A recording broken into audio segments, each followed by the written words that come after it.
Welcome again, CP Algebra 2, and here is our lesson on 5.3, adding and multiplying polynomials. Should be pretty easy, as always, to start out here at least. That's what you're all thinking, right?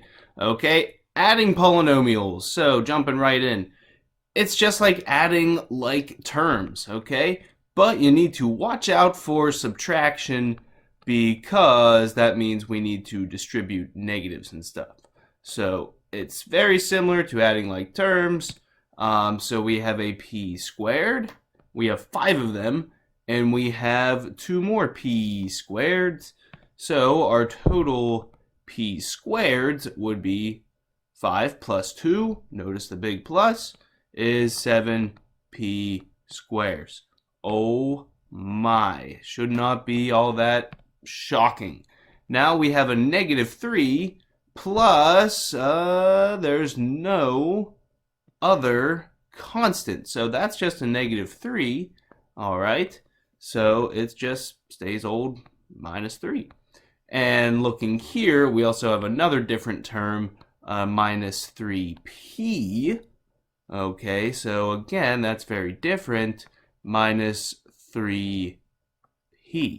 All right, the last little thing that it's a good thing to do is write in standard form.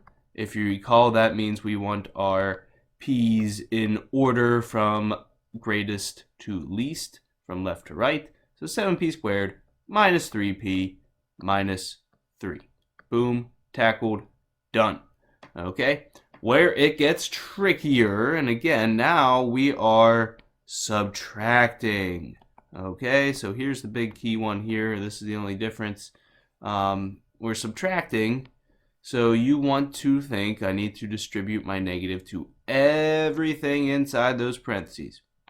Okay, now I like to take this step sometimes to rewrite everything out, and I know some students don't recognize when you distribute, you change to addition then, and then you subtract 3n to the third minus 5n minus 1. Okay, so all that changed, and now we're looking at adding.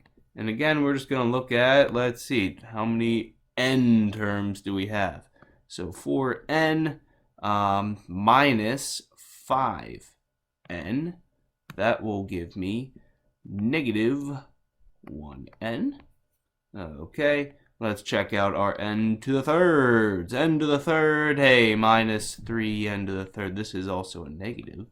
Okay, meaning we're going to have minus 5n to the thirds. And lastly, we have an 11. That is my favorite number. Plus a negative 1, making it a 10. Let's shake and bake it, get it in proper order, lining up 5n to the third minus 1n plus 10, ready to go. Last thing here, students see this and they're like, whoa, Mr. D, there's no parentheses. What do I do?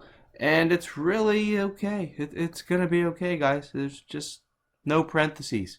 Again, take a look at 8p squareds. Do we have any other p squareds?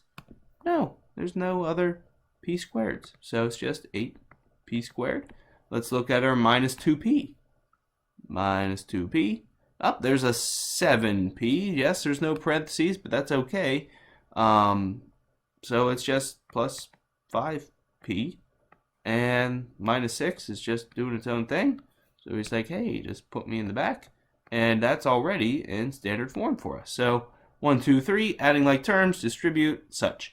Multiplying is where it gets real. This is the more challenging part of today. Really, you need to take your time. It's all about foiling and distributing.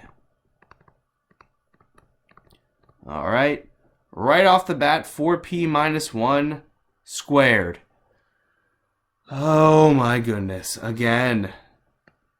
Please don't do this. Don't do this. Don't do it. Don't.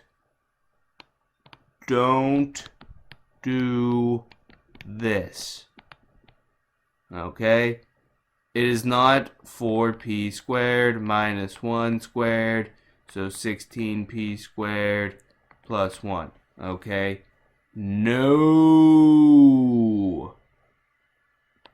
Don't do it, okay? Again, it is like saying I have 4p minus 1, two of them, okay?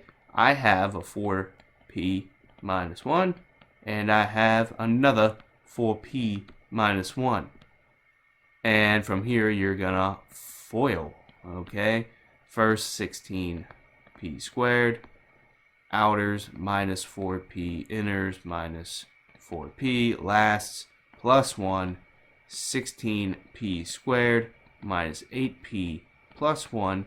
If you take the little shortcut, you're missing all the stuffing in the middle, okay? It's like Thanksgiving, you're just eating the turkey and the salad, you're missing the stuffing, okay? Don't miss the stuffing. Alrighty.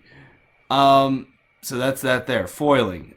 B is also FOIL, okay?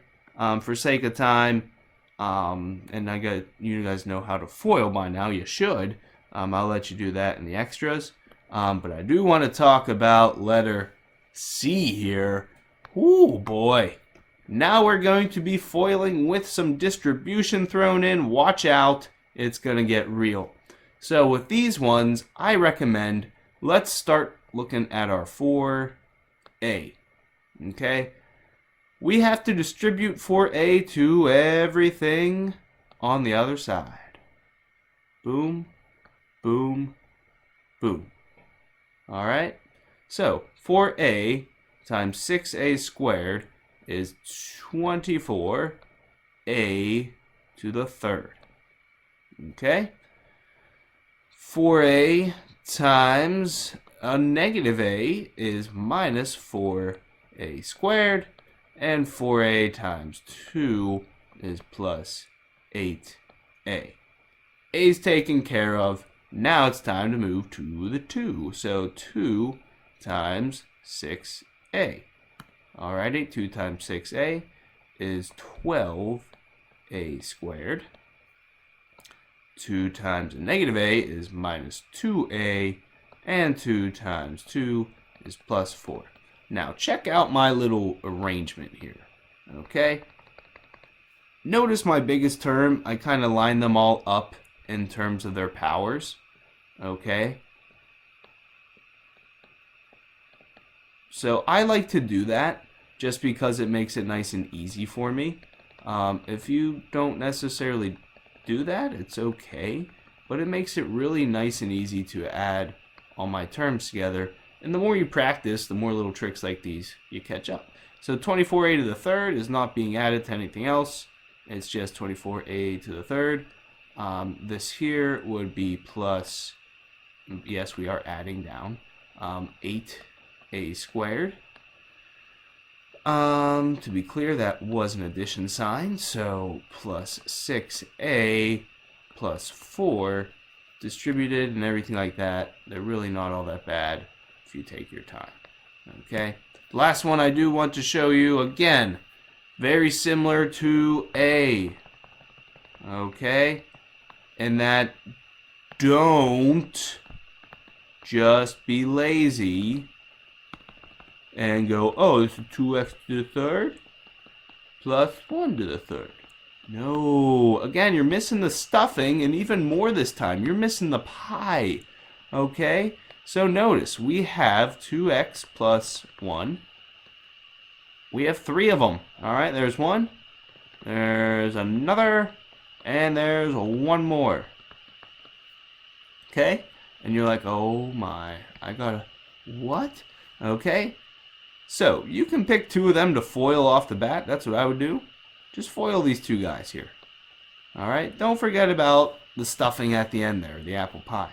Okay, 2x plus 1, 2x plus 1, foil, take care of that. 4x squared, outers, plus 2x, plus 2x, plus 1. You have a 4x squared plus 4x plus 1. Now, bring your dessert on down. 2x plus 1. And this should be very similar now to the previous problem. So yeah, we need to distribute everything again. Okay? So we'll take our, and you can do it from left to right this time, it's no big deal. 4x squared times 2x. That'll give me 8x to the third. 4x squared times 1. That'll give me plus 4x squared. Alright, moving on. 4x times 2x will give me plus 8x squared. Okay, it's an x squared, so I'll put it down below the other one. And 4x times 1 gives me up a new term, so 4x. Last thing to distribute is just the 1. So 1 times 2x is plus 2x. And 1 times 1 is 1. We will add all of those together in my nice little columns here. Again, if you don't recognize that, it's okay. Just make sure you are adding like terms. 8x to the third plus 12x squared plus 6x plus 1. That is it. And notice you have 2 extra terms here that you would have missed if you did the other, if you just distributed. So do not just distribute, okay? That is the key thing, okay? It's going to be following you all throughout your careers in math, so just don't worry about it, okay? In a minute, I'll come back to the extras. Your essential question is, how do you multiply squared polynomials? And what I mean by that is, how do you multiply things like x plus 1 squared? Okay? So, for example, that is your essential question. You know what? This extra problem is going to take about 5 time me. It'll take 30 seconds, not even. So if you want to hang out and watch it, you certainly can. First, 7x times 5x, 35x squared. Outside, 7x times 6 plus, oh boy, 7 times 6, 42.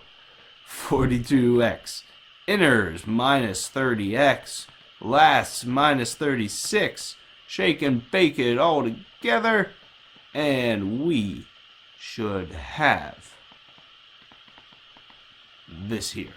Alright, under 15 minutes, even with the extras thrown in there. Fantastic stuff, guys. These will take a lot of practice. We will see you tomorrow.